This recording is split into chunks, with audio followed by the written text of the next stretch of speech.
ये जो आप कह रहे हैं कि रूस ने ज़बरदस्त हमले शुरू कर दिए हैं यूक्रेन के ऊपर, खासकर क्योंकि अब 3 साल से ज़्यादा हो चुके हैं और रूस पे भी ज़बरदस्त दबाव है। और ये देखते हुए कि किसी ने भी, और उन्होंने भी खुद भी सोचा होगा कि शायद 15-20 दिन में लड़ाई ख़त्म हो जाएगी, पर तीसरे साल पे ऊपर हो गया है। तो ये देखते हुए कि अब सर्दी आ गई है यूक्रेन को लेकर के, यूरोपियन यूनियन में भी और नाटो में भी जो दरार सी नज़र आ रही है। अमेरिका बार बार ये कह रहा है कि हम जो हैं हथियार बेचेंगे तो नाटो को बेचेंगे और ना कि डायरेक्टली इसको, जिससे वो पैसे उनको सीधे मिल जाए। उसको देखते हुए हम कह सकते हैं कि रूस को लगता है कि ऐसे ना हो कि धीरे धीरे करके अभी तक जो उनको मौका मिला है यूक्रेन को वो दबाव डालने का, अगर टोमाहॉक मिसाइल्स उनको मिल जाते हैं यूक्रेन को तो फिर लड़ाई खिंच सकती है। तो जो 20% जो यूक्रेन का जो पोर्शन है वो आज उनके हाथ में है। आज की तारीख में रूस का पलड़ा भारी है, यूक्रेन परेशानी में है। तो यह एक अच्छा मौका मिला है कि 3 साल के बाद जब रूस भी, उसके पास भी अब सैनिकों की कमी हो रही है, यूक्रेन में तो बहुत ज़्यादा किल्लत है सैनिकों की भी, मिलिट्री हार्डवेयर की भी, अमेरिका की सपोर्ट की भी। तो ये सबको देखते हुए मुझे लगता है रूस को लग रहा है ये वक्त है कि यूक्रेन शायद अगर उनके एनर्जी इंफ्रास्ट्रक्चर, उनके पावर प्लांट, उनके प्रोडक्शन सेंटर्स जो ड्रोन के हैं उनको अगर वो ध्वस्त कर देते हैं तो शायद यूक्रेन जो है ज़ेलेंस्की शायद घुटने टेक दे और सरेंडर कर दे, जो कि रूस को चाहिए। इससे पहले कि जर्मनी, फ्रांस, धीरे धीरे करके यूके, ये सब मिल करके कहीं यूक्रेन को और तगड़ा ना बना दे, जिसमें तकलीफ रूस को होगी। यही कारण है कि रूस चाहता है कि सर्दी में यूक्रेन घुटने टेक दे, जिससे कि ये लड़ाई समाप्त हो जाए और उनको भी इससे राहत जरूर मिलेगी। ठीक है सर, दूसरा प्रश्न हमारा ये है आपसे कि पुतिन सेना यूक्रेन पर अब न सिर्फ ड्रोन बल्कि स्कंदर और क्रूज मिसाइलों की बरसात भी कर रही है। आखिर स्कंदर मिसाइल की ताकत क्या है जो यूक्रेन से लेकर यूरोपीय देश इससे खौफ खाते आए हैं? देखिएगा, एक तो स्कंदर जो मिसाइल्स हैं उसका जो सर्कुलर एरर प्रोबेबिलिटी है वो बहुत कम है, यानी कि बहुत एक्यूरेट है, 5 to 7 मीटर। तो आप समझ सकते हैं रेंज 500 किलोमीटर, और जो एक्सप्लोसिव ले जा रहे तकरीबन उतना ही एक्सप्लोसिव भी टारगेट पे गिर रहा है। तो ये सबको देखते हुए इतने एक्यूरेट मिसाइल है और हाई मोबिलिटी, मतलब it is vehicle mounted Iskander missile. तो अलग अलग रेंजेस के, कोई इसके अंदर के है, कोई इसके अंदर एम है, अलग अलग कैरेक्टरिस्टिक्स के साथ है।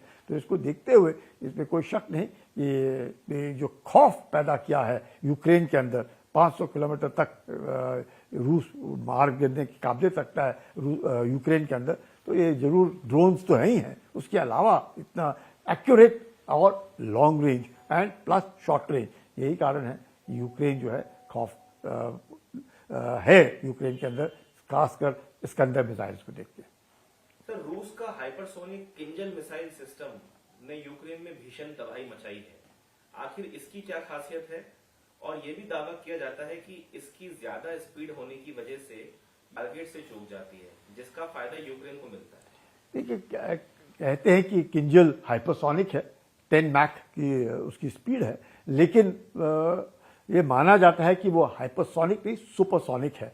और हाइपरसोनिक होने के नाते कई बार इस तरह की जो खबरें आ रही हैं कि शायद वो टारगेट मिस कर जाता है, लेकिन एक जबरदस्त, एक मैं कहूँगा कि it's fantastic missile which is creating a tremendous amount of hardship to the Ukrainian। और इस तरह के टारगेट बर्बाद करना आसान काम नहीं है। हाँ, जरूर रूस दावा कर रहा है कि ये हाइपरसोनिक मिसाइल्स हैं, 10 मैक स्पीड है, उससे ज़्यादा है, पर कहा जाता है क्योंकि वो टारगेट्स मिस कर रहे हैं और उस पर कहीं ना कहीं थोड़ा सा नुक्स देखा गया है। लेकिन all said and done, it is Kinjal is a very very accurate and very devastating missile which is causing a lot of damage in Ukraine।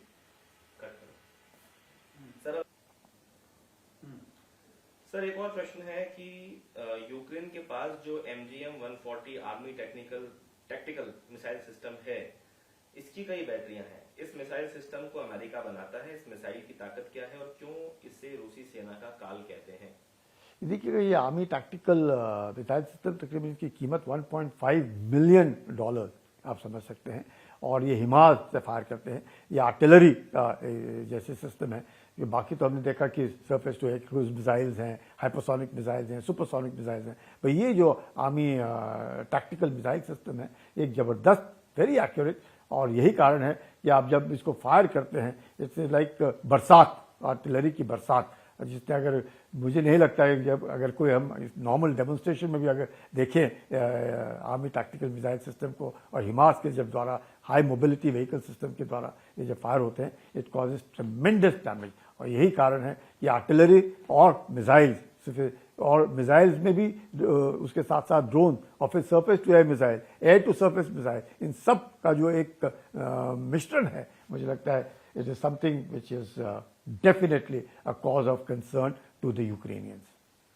आखिरी सवाल सर, यूक्रेन रूस के खिलाफ जंग में पेट्रियट और स्टॉर्म शैडो जैसी मिसाइलों का भी इस्तेमाल कर रहा है। ये मिसाइलें यूक्रेन को अमेरिका और यूरोपीय देशों से मदद के तौर पर मिली हैं। आखिर यूक्रेन के ये हथियार कैसे रूस के लिए चुनौती बने हुए हैं? देखिए, ये जो patriot missiles, storm missile system जो मिले हैं, दोनों के अलग अलग खसूसियतें हैं। Patriot is basically for incoming targets, और स्टॉर्म मिसाइल जो हैं वो एंगेज करते हैं टारगेट्स को 550 किलोमीटर्स पे। और जहाँ तक देखा जाए तो रूस के जितने भी आप समझ सकते हैं शिप्स हैं जो सीज में खड़े हैं, उनको बर्बाद करने में स्टॉर्म मिसाइल्स काम आए। पैट्रियट है it's like an air defence, और एयर डिफेंस सिस्टम होने के कारण जितना भी रूस मिसाइल्स फायर करता है, ड्रोन्स फायर करता है, तो ये सबको ध्वस्त करने की काबिलियत पैट्रियट मिसाइल्स में है, क्योंकि वो 150 किलोमीटर के आसपास टारगेट को डिटेक्ट करने की काबिलियत रखता है और 24 किलोमीटर पर टारगेट को ध्वस्त करने की काबिलियत रखता है। और पहले वो फ्रैगमेंटेशन से ध्वस्त करता था, अब डायरेक्ट हिट लेकर के वो ध्वस्त करता है। यही कारण है कि patriot missiles for all the incoming targets and storm missiles for destroying offensive targets.